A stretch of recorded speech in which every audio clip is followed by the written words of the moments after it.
Good morning everybody, it's Josie here again with Charlie doing his marvellous filming again today. I hope you're all well and safe at home and enjoying the cooking so far.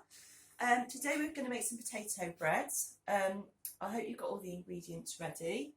It's a really quick one today, and there's loads of alternatives to what I'm actually going to put in it. I've listed loads of stuff on the Facebook page, so you don't have to use what I'm using. It works with all sorts of different things. Okay, so we'll start. So in my bowl I have some self-raising flour, a teaspoon of baking powder and some salt, and I'm just going to give that a little mix with my hands, and then I'm going to add in some ready grated potato. So this is about one potato, one medium-sized potato, which I've grated ready. Try not to grate it too soon like I've done, because it does discolour, but it won't make any difference to your bread at the end of the day. I'm just going to make sure that's all mixed in. It will look a bit lumpy at this stage, but it really doesn't matter.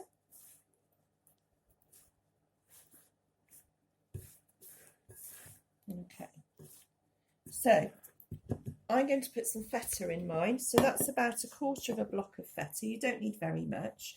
You could use some blocks of cheddar, some grated parmesan. What else could you use? Some goat's cheese.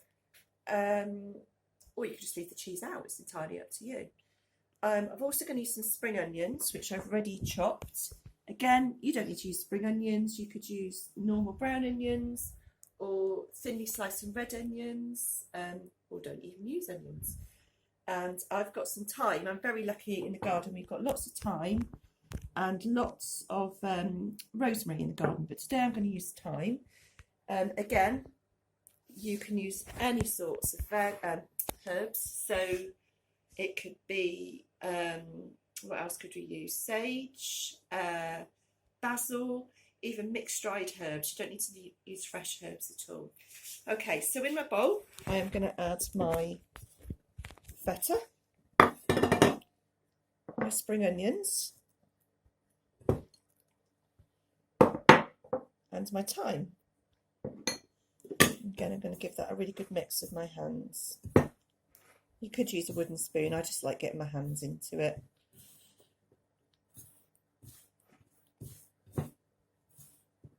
Okay, so that's all mixed in. Okay. So in here I have a couple of tablespoons of milk, and I've added a teaspoon of whole grain mustard. Again, you don't need to use whole grain mustard. You could use normal mustard.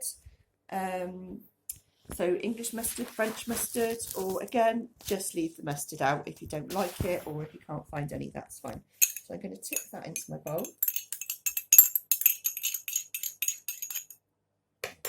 I also have an egg, which I'm going to crack into my bowl. At this stage, I'm just going to use a fork just to start mixing in together before I get my hands in.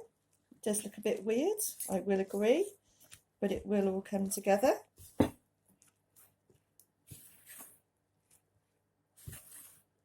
Okay, I'm going to get my hands in now.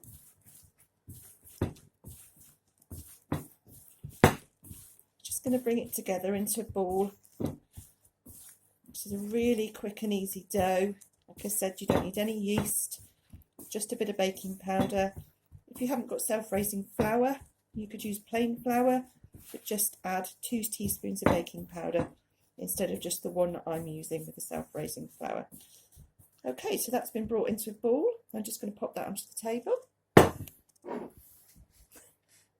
and give it another quick knead.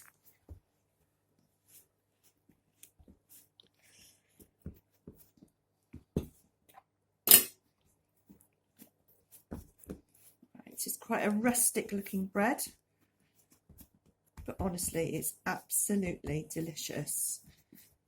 Okay, I'm going to pop it onto my tray, which I've just put a little bit of flour on there.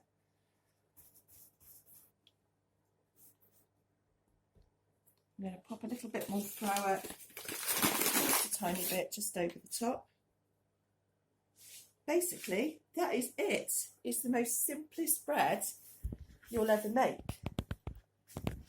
So that is going to go in the oven for about 35 to 40 minutes until it's golden, and it will puff up as well.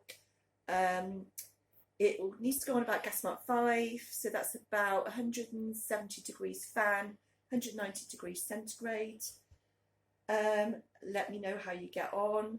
Like I say, loads of alternatives. If you want any advice at all, just contact me via Facebook or Messenger. That's absolutely fine. Good thing about this is it can be frozen, so just make sure it's cooled down completely before you freeze it. And when you want to take it back out of the freezer, make sure you defrost it and heat it back through in the oven. It is much nicer when it is warm, so you might want to eat it as soon as it comes out of the oven. Okay, I'm just going to pop that into the oven now. That's it. So thank you very much. That was a really quick one, wasn't it? Hope you enjoyed it, and if there's anything else you'd like to bake, if you've got any other ideas of what you'd like to give a go, just give me a shout. So happy baking, and thank you very much to Charlie again for doing the filming. Thank you. Bye. Bye.